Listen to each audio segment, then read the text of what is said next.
തിരുവനന്തപുരം തൈക്കാട് ശിശുക്ഷേമ സമിതിയിൽ 2.5 വയസ്സുകാരിക്ക് നേരെ ആയമാരുടെ ക്രൂരത.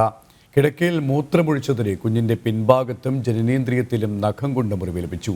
ശിശുക്ഷേമ സമിതി ജനറൽ സെക്രട്ടറിയുടെ പരാതിയിൽ 3 പേരെയും മ്യൂസിയം പോലീസ് പോക്സോ ആക്ട് പ്രകാരം അറസ്റ്റ് ചെയ്തു.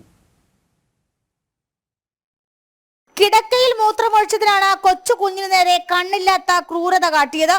കെയർടേക്കർ കുഞ്ഞിനെ കുളിപ്പിക്കുന്ന സമയത്താണ് സ്വകാര്യ ഭാഗങ്ങളിൽ മുറിവ് കണ്ടത്. തുടർന്ന് ശിശുക്ഷേമ സമിതി നടത്തിയ പരിശോധനയിലാണ് ഞെട്ടിക്കുന്ന സംഭവം പുറത്തായത്. താൽക്കാലിക ജീവനക്കാരി അജിതയാണ് കുഞ്ഞിനെ ഉപദ്രവിച്ചത്. സിന്ധുവും മഹേശ്വരിയും ഇത് മറച്ചുവെച്ചു.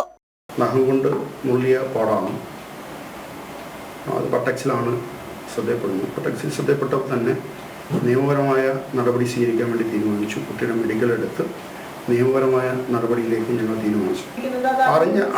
അറിഞ്ഞ സമയത്ത് തന്നെ CWCയും അതോടൊപ്പം തന്നെ മെഡിക്കൽ എടുക്കാൻ വേണ്ടി ഇവിടുത്തെ വിസിറ്റിംഗ് ഡോക്ടേഴ്സ് ഉണ്ട്. വിസിറ്റിംഗ് ഡോക്ടേഴ്സ് അടക്കമുള്ള ആളുകളെ സമീപിക്കുകയും തൈക്കാട് ഹോസ്പിറ്റലിലേക്ക് അതോടൊപ്പം തന്നെ കൺസേൺഡ് പോലീസ് സ്റ്റേഷൻ അടക്കമുള്ള സംഗതികളിലേക്ക് നിയമപരമായ നടപടികളുമായി മുന്നോട്ട് പോവുകയും ചെയ്യും. ഞങ്ങൾ നിയമപരമായ നടപടികളിലേക്ക് അവരെ ആ ഘട്ടത്തിൽ തന്നെ ആ സമയത്ത് കഴിഞ്ഞ ഒരാഴ്ചക്കാലം ഡ്യൂട്ടിയിലുണ്ടായിരുന്ന മുഴുവൻ ആളുകളെയും പിരിച്ചുവിടുകയും അതോടൊപ്പം തന്നെ നിയമപരമായ നടപടികൾ സ്വീകരിക്കുകയുമാണ് ഞങ്ങൾ ചെയ്തത്.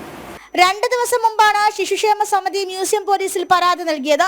പോക്സോ, ജുവനൈൽ ജസ്റ്റിസ് ആക്ട് എന്നിവ ചുമത്തിയാണ് പ്രതികളുടെ അറസ്റ്റ് രേഖപ്പെടുത്തിയത്. കോടതിയിൽ ഹാജരാക്കിയ പ്രതികളെ റിമാൻഡ് ചെയ്യും.